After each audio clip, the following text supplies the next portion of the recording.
Salam Santara bagi kita semua, selamat datang kembali di channel Ray Konoha. Kemarin lalu saya melihat perdebatan antara Habib dengan versus Kiai ya. Jadi perdebatan ini berlangsung sangat sengit ya di sebuah acara televisi bernama IALC ya. Inti daripada perdebatan ini, ada salah satu Kiai mengatakan bahwa gelar Habib itu atau gelar Gus itu tidak ada hubungannya dengan agama. Nah, yang jadi pertanyaan, benarkah apa yang dikatakan oleh Kiai ini? Dan para Habib yang mendebat Kiai ini sangat brutal sekali gitu, suaranya sangat mencak-mencak gitu, marah-marah gitu. Nah, yang jadi pertanyaan, apakah gelar Habib atau gelar Gus ini ada hubungannya dengan agama? Selain itu, saya melihat ada fenomena menarik di mana dulu Habib itu sangat diagung-agungkan. Jadi saat itu terjadi ketegangan antar umat beragama ya. Puncaknya pada tahun 2017 pada saat masa di mana FPI berkuasa dan 212 sangat mengganggu stabilitas ekonomi dan politik di Konoha saat itu.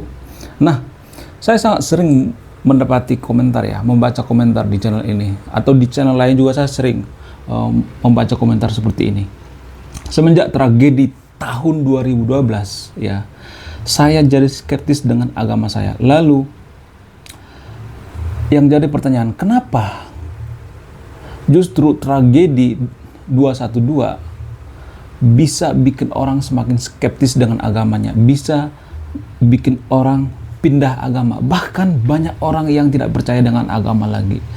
Ya, ini karena faktor daripada tragedi 2017 silam ya, pada saat ketegangan agama saat itu menjadi-jadi di Konoha. Selain itu, yang paling mengherankannya lagi adalah saya sangat sering mendapati komentar di channel ini yang mengatakan semenjak ada kegaduhan antara Habaib dengan dunia pergus-gusan di Konoha, saya semakin skeptis juga dengan agama saya. Saya semakin mempelajari agama lain gitu.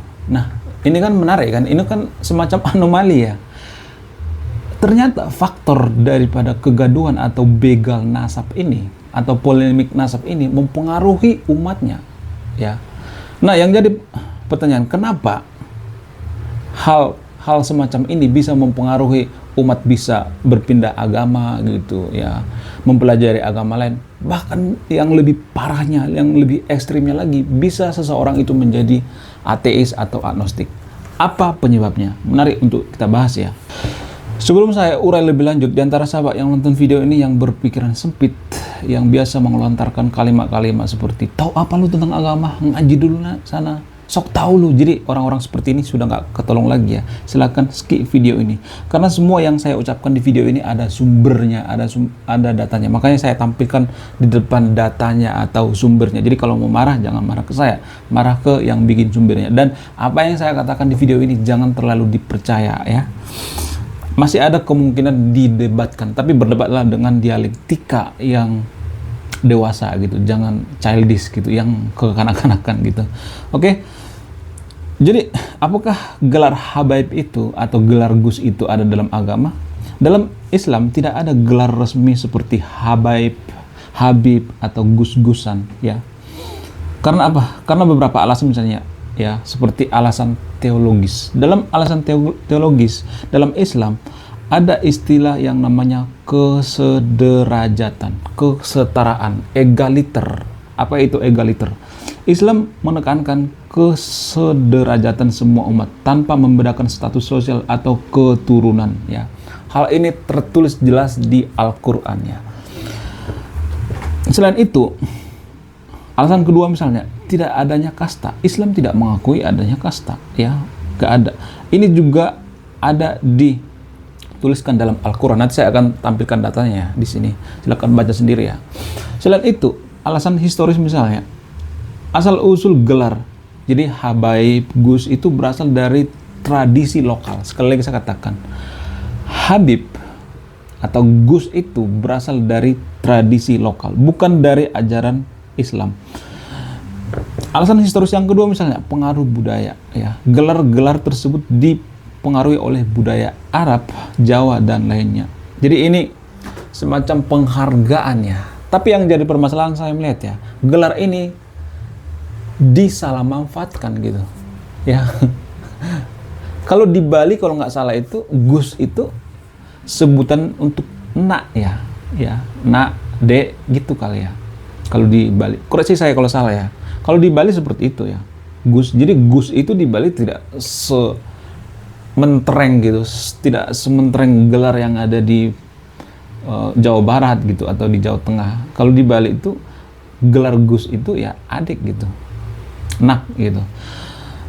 Alasan selanjutnya misalnya alasan doktrinal ya. Satu, tidak ada perantara dalam Islam, tidak mengakui perantara antara Allah dengan manusia kecuali Nabi Muhammad itu sendiri. Dan ini dituliskan dalam Al-Quran juga ya, tertulis dalam surat Al-Baqarah ayat 255 ya. Silakan dibacakan sendiri nanti ya, tapi saya akan mengawali ya, tampilkan datanya juga. Alasan doktrinal kedua misalnya keputusan pada syariat ya. Islam menekankan kepatuhan pada syariat dan sunnah Nabi, bukan pada gelar dan status ya. Sekali lagi saya katakan, kepatuhan pada sunnah Nabi dan syariat ya. Jadi semua yang saya katakan di video ini ada sumbernya ya, ada dari Al-Quran, ada dari hadis gitu, ada dari kitab Al-Muwatta oleh Imam Malik gitu, terus sejarah Islam oleh Ibnu Khaldun dan lain sebagainya. Jadi saya akan tampilkan referensinya. Di antara sahabat yang nonton video ini yang misalnya nggak terima apa yang saya katakan, ya silahkan komplain yang bikin referensinya ya. Tapi biasakan gitu menerima pandangan dari sudut pandang yang berbeda, dari perspektif yang berbeda gitu. Jangan hitam putih. Ya, di Tejen di Konoha itu kan selalu hitam putih. Kalau nggak A, B, kalau nggak hitam ya putih, nggak boleh seperti itu. Ada warna yang lain gitu. Jangan hitam putih gitu pemikirannya. Orang Konoha kan seperti itu, terutama netizennya. Jadi pada intinya Islam menekankan kesederhanaan, kepatuhan pada syariat dan tidak mengakui sistem gelar atau kasta. Gelar Habib dan Gus merupakan tradisi lokal, bukan bagian daripada ajaran Islam itu sendiri ya. Dalam agama Islam tidak ada gelar resmi seperti Habaib, Gus sebagai gelar keagamaan. Namun kedua gelar tersebut digunakan dalam tradisi budaya di beberapa daerah atau beberapa wilayah yang berpenduduk muslim ya.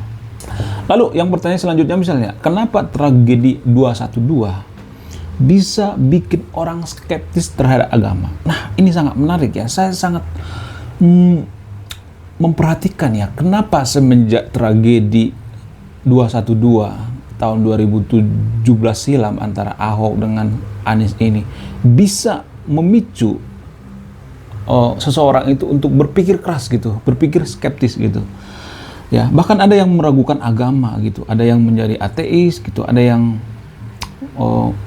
menjadi agnostik dan lain sebagainya. Jadi kita akan mengambil gambaran yang terjadi di Arab ya. Kita akan mengambil sampel yang terjadi di Arab ya, atau yang terjadi di Timur Tengah ya. Jadi ini ada sumbernya juga ya. Nanti saya akan tampilkan sumbernya ya. Sebenarnya tidak ada yang pasti tahu berapa jumlah ateis di Arab ya. Tapi beberapa faktor yang dapat menyebabkan munculnya ateisme di kalangan masyarakat Arab. Seperti contoh misalnya faktor sosial dan politik ya. Jadi faktor sosial dan politik ini mempengaruhi kenapa ada orang ateis di Arab atau di Timur Tengah. Aneh nggak sih?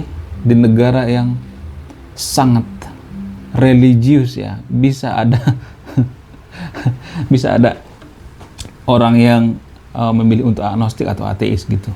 Faktor yang pertama misalnya ya, sosial dan politik.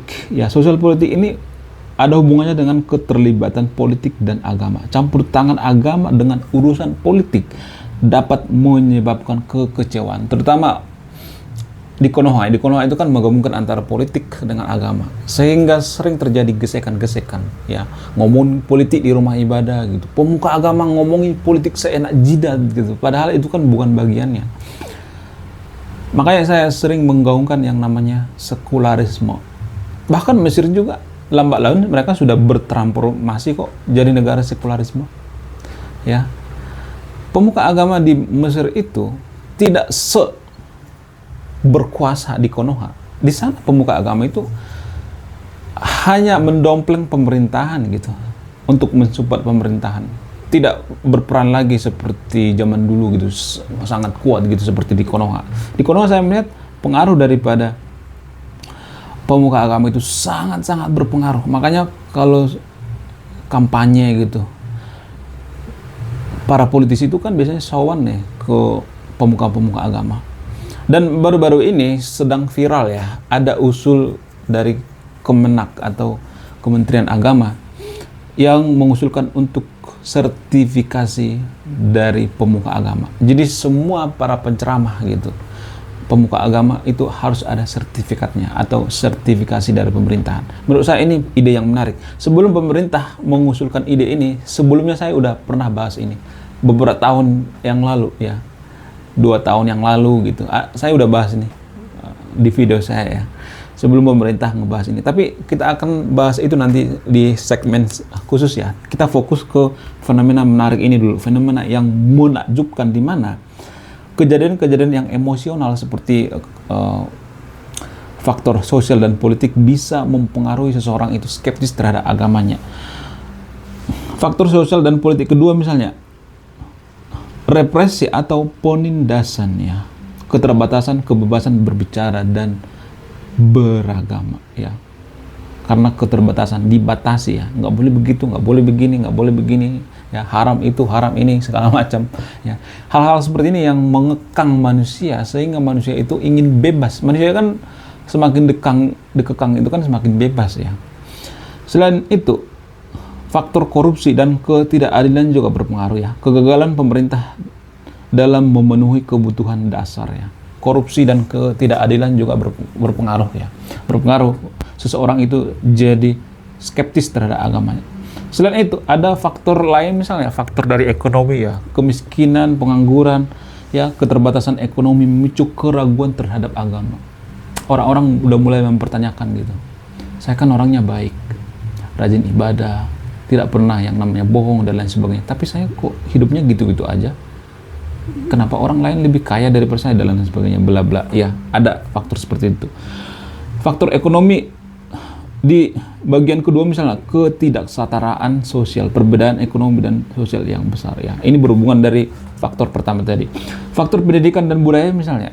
Pendidikan barat misalnya, pengaruh pemikiran sekuler dan ilmiah. Jadi seseorang itu berpikir ilmiah gitu, seperti mempertanyakan apakah kitab suci itu ilmiah, apakah akidah itu ilmiah, apakah keimanan itu bisa dipertanggungjawabkan ya, apakah Tuhan itu ilmiah dan sebagainya. Hal-hal seperti ini yang mempengaruhi seseorang itu bisa skeptis terhadap agamanya, bisa menjadi agnostik, bahkan yang lebih ekstrimnya lagi bisa menjadi ateis. Tapi disclaimer on ya, saya tidak menyuruh yang nonton video ini untuk jadi ateis atau untuk jadi agnostik ya, enggak, bukan itu tujuan saya. Saya hanya mengurai gitu, ada fenomena yang sangat menarik ya.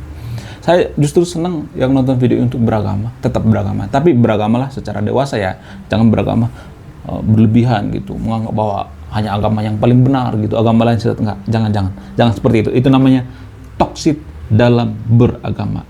Selain itu, faktor pendidikan dan budaya seperti akses informasi, internet gitu, media sosial memperluas pengetahuan ya. Makanya ada istilah musuh sebenarnya daripada agama itu adalah internet ya. Internet. Makanya pemuka-pemuka agama itu sering mengatakan, lu jangan belajar dari YouTube, lu jangan belajar dari Google, belajar agama dari Google, belajar dari YouTube, belajar agama dari YouTube dan lain sebagainya, bla bla bla. Sebenarnya kenapa seseorang itu belajar agama dari YouTube atau dari Google itu? Karena kelemahan pemuka agama itu sendiri. Karena pemuka agama di Konoha itu kan ngebahasnya itu kan itu mulu kan. Ya, kalau nggak haram, halal dan sebagainya, ngata-ngatain agama lain, bla bla bla bla bla, surga dan neraka. Itu aja, nggak ada hubungannya dengan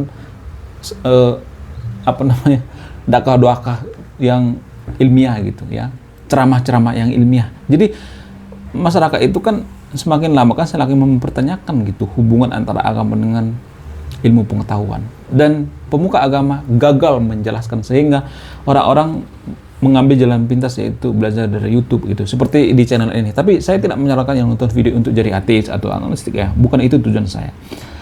Faktor pendidikan dan budaya yang ketiga misalnya perubahan nilai-nilai ya, seperti modernisasi dan globalisasi ya. Itu sangat berpengaruh. Selain itu faktor agama misalnya juga berpengaruh ya. Interpretasi agama yang ketat ya, keterbatasan, kebebasan individu ya. Nggak boleh seperti itu, nggak boleh berteman ke yang beda agama, nggak boleh seperti itu, nggak boleh makan di rumah yang beda agama dan lain sebagainya, bla bla bla. Jadi hal-hal seperti ini mempengaruhi seseorang itu mempertanyakan, apa iya ajaran agama seperti ini? Ya, apa iya ajaran yang sesungguhnya seperti ini? Apa iya ajaran damai seperti ini? Jadi umat itu mempertanyakan gitu. Faktor agama yang kedua misalnya karena pengaruh daripada kontradiksi antara ajaran agama dengan realitas ya. Karena di agama itu tidak diajarkan realitas ya. Mohon maaf ya.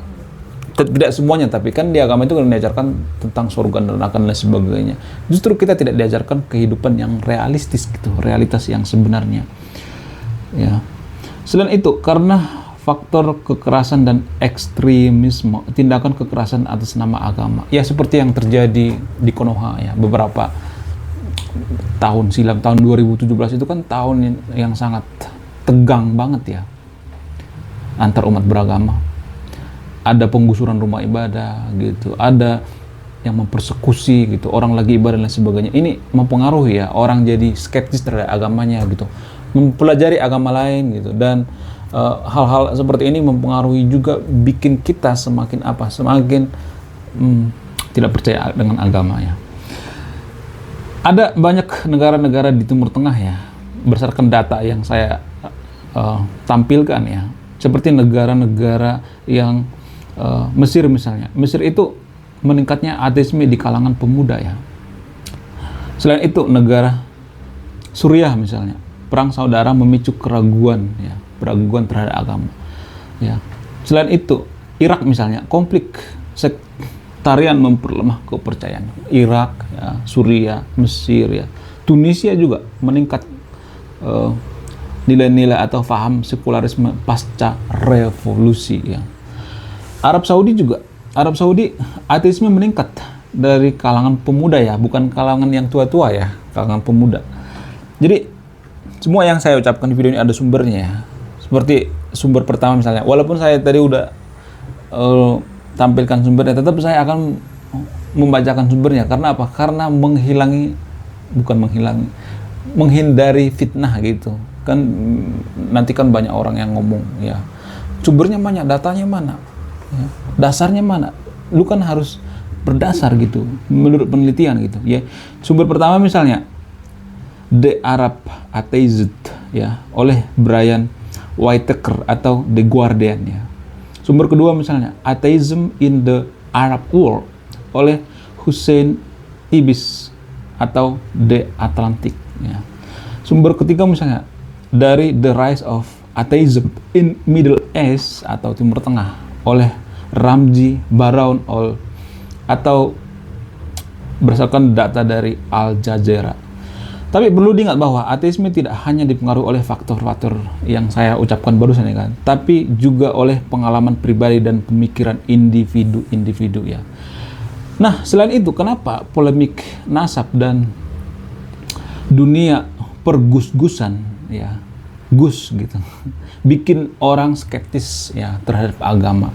Kenapa? Dan yang paling ekstrimnya lagi bikin orang jadi nggak percaya agama. Karena apa? Karena orang berpikir ya, kok bisa ya bergelar Habaib gitu, cucu Habib yang bergelar Gus dan lain sebagainya bisa berperilaku seperti itu. Alasan yang utama misalnya karena perilaku yang tidak sesuai dengan ajaran, pemuka agama yang tidak menjalankan ajaran yang mereka dakwahkan ya.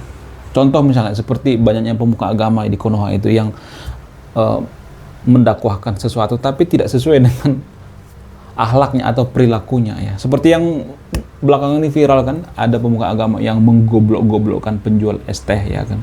Kalau misalnya ada yang mengatakan jangan melihat agama long, jangan menilai agama dari penganutnya, dari pemuka agamanya. Nah, pertanyaan saya sederhana. Kita melihat dari mana? Dari Hong Kong gitu. Justru ini penting ya. Justru Orang lain itu tidak membaca kitab suci kita, tidak membaca Quran kita, tidak membaca Bible kita, tidak membaca Tripitaka kita, tidak membaca Weda kita, tidak tahu Nabi kita siapa, ya, tidak tahu siapa Tuhan kita. Nggak peduli.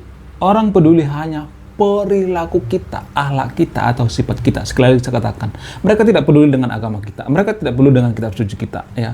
Mau sebagus apapun kitab suci kita, mau sesempurna apapun, mau sedamai apapun kitab suci kita, orang lain tidak peduli yang itu. Orang lain peduli dengan perilaku kita, ya, karakter kita, sifat kita. Sama seperti ini.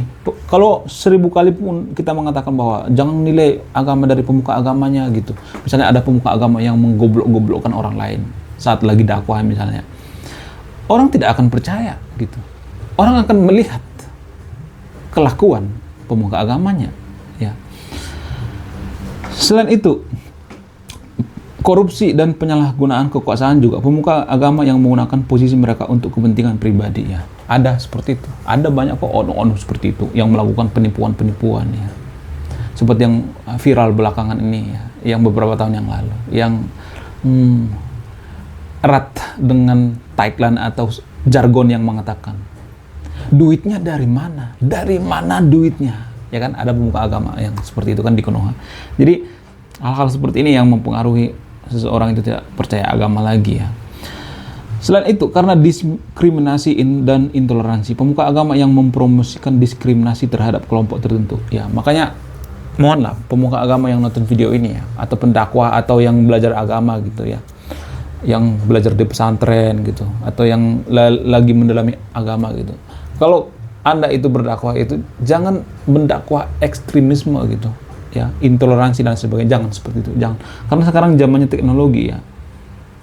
Orang bisa mengakses informasi, ChatGPT dan lain sebagainya, ya. Jangan seperti itu. Nanti Anda akan kehilangan umat kalau Anda berdakwah tentang diskriminasi dan intoleransi, ya. Mungkin di depan umat Anda tidak dijegal gitu, tapi di dalam hati mereka akan mencari tahu sendiri gitu. Apa iya pemuka agama itu menceramahkan sesuatu yang diskriminasi? Mereka akan nyari sendiri gitu. Dan celakanya para umat itu bisa aja tidak percaya dengan agama, skeptis terhadap agama. Ya, bisa jadi agnostik atau ateis dan lain sebagainya. Selain itu, kegagalan dalam memenuhi kebutuhan spiritual, ya. Pemuka agama yang tidak dapat membantu jemaat mereka untuk mencapai tujuan spiritual, ya. Ya, banyak seperti itu pemuka agama yang lucu-lucuan gitu. Sekarang saya melihat pemuka agama itu bisa viral tuh kalau misalnya nih mualaf. Nah, baru mualaf nih langsung diangkat jadi pemuka agama. Dicap seperti ustadz paling jenius seantero dunia. Ya. Diberikan stempel pemuka agama paling jenius padahal dia masih baru pindah agama. Orang yang baru mualaf itu sama seperti anak TK disuruh ngajarin mahasiswa. Kan kacau kan berpikirnya. Bagaimana mungkin seseorang yang baru mualaf itu, yang suka mereview kitab suci agama lain, bisa diangkat jadi pemuka agama yang sangat jenius? Suku tidak masuk akal, ya kan? Selain itu, ada faktor-faktor kepemimpinan misalnya, ya, seperti kepemimpinan yang otoriter gitu, pemuka agama yang menggunakan kekuasaan secara tidak adil, ya. Khususnya di negara agama, ya. Di negara agama itu kalau ada pemuka agama yang sangat otoriter atau super duper otoriter, maka akan mempertanyakan agama itu. Apa sih agama itu sebenarnya? Kenapa bisa seperti ini, ya? Kenapa bisa seperti itu? Akan banyak yang mempertanyakan seperti itu, terutama anak-anak muda, ya. Faktor kepemimpinan yang kedua misalnya kurangnya transparansi dan akuntabilitas. Pemuka agama yang tidak transparan dalam pengelolaan keuangan atau kegiatan, terutama kegiatan yang berbau dengan peribadatan, ya, di rumah ibadah gitu. Bahkan pemuka agama banyak yang hidupnya glamor gitu, menggunakan mobil-mobil sport gitu, ya, menggunakan mobil mewah gitu. Hidup glamor, tidak mencerminkan kesederhanaan. Kalau misalnya ada yang mengatakan iya nggak jadi masalah dan bla bla bla, tapi nggak semua orang tidak terima itu. Ya, di depan kita mengatakan ya nggak jadi masalah, tapi di dalam pikirannya akan bertanya-tanya. Karena manusia itu nggak bodoh, guys. Terutama anak-anak muda, nggak bodoh. Semakin hari orang-orang akan semakin bertanya gitu, apa iya? Selain itu, karena kurangnya empati dan komunikasi pemuka agama yang tidak memperhatikan kebutuhan dan perasaan jemaat, ya. Tidak ada rasa empati gitu. ya seperti yang belakangan ini viral gitu, yang menggoblok-goblokkan penjual es teh. Luar biasa. Selain itu, faktor sosial dan budaya juga, seperti perubahan nilai-nilai sosial, ya, pemuka agama yang tidak beradaptasi dengan perubahan sosial gitu, ya. Terus kurangnya pemahaman tentang isu kontemporer, ya. Pemuka agama yang tidak memahami isu-isu modern gitu, yang ceramahnya itu aja gitu, ya. Itu aja dia yang ulang-ulang gitu, surga neraka, ya, kafir kopar kafir tiap hari. Nggak bosan apa, ya, kopar kafir tiap hari. Ya, kalau saya mendengar ceramah seperti itu, mending saya tidur aja. Kalau sering mengkafir-kafirkan orang lain, apaan sih kayak gitu ya? Toksit dalam beragama itu namanya, kampungan dalam beragama. Selain itu, karena konflik antara tradisi dan modernitas, ya, pemuka agama yang tidak dapat menyeimbangkan tradisi dan modernitas, ya, seperti misalnya nih, mengharamkan budaya. Oh, ini nggak boleh, ini haram, itu haram, ya. Jadi hal-hal seperti ini akan mempengaruhi seseorang itu langsung skeptis, ya, terhadap agama. Selain itu, ada faktor pribadi juga, seperti misalnya pengalaman pribadi yang buruk gitu, ya, pengalaman buruk dengan pemuka agama secara pribadi gitu. Karena saya juga punya pengalaman buruk terhadap pemuka agama, oknum, ya, ada, ya. Di video sebelumnya saya udah jelaskan itu. Dan ini menurut saya itu pengalaman yang sangat emosional, ya, terhadap pemuka agama yang mata duitan, yang matanya hijau ngelihat duit. Saya pernah bahkan berdebat dengan pemuka agama, ya. Saya nggak takut dengan pemuka agama yang seperti itu, karena dia akan mencoreng agama itu sendiri. Kalau orang lain kan mengatakan, janganlah, itu kan pemuka agama, bla bla, tai kucing, ya. Saya nggak peduli, ya, apapun orangnya, mau pemuka agama kayak, kalau salah aja gitu. Ini akan mencoreng agama itu sendiri. Jadi secara tidak langsung saya melindungi agama itu sendiri. Jadi saya tidak benci dengan agama. Saya menempatkan agama itu di tempat yang suci, ya. Kalau saya sering menggaungkan tentang sekularisme gitu, menentang pemuka agama yang jolim gitu, yang mencoreng agama itu sendiri, saya hanya pengen agama itu tidak dicoreng nama baiknya, berada pada tempatnya, di tempat yang suci. Jangan dimanfaatkan gitu. Ini kan memanfaatkan namanya kalau ada pemuka agama yang mata duitan gitu, yang morotin umatnya gitu, ya. Selain itu, karena keraguan dan kebimbangan, keraguan tentang ajaran atau kebenaran agama. Karena biasanya agama itu dipaksakan, saintifik, ya.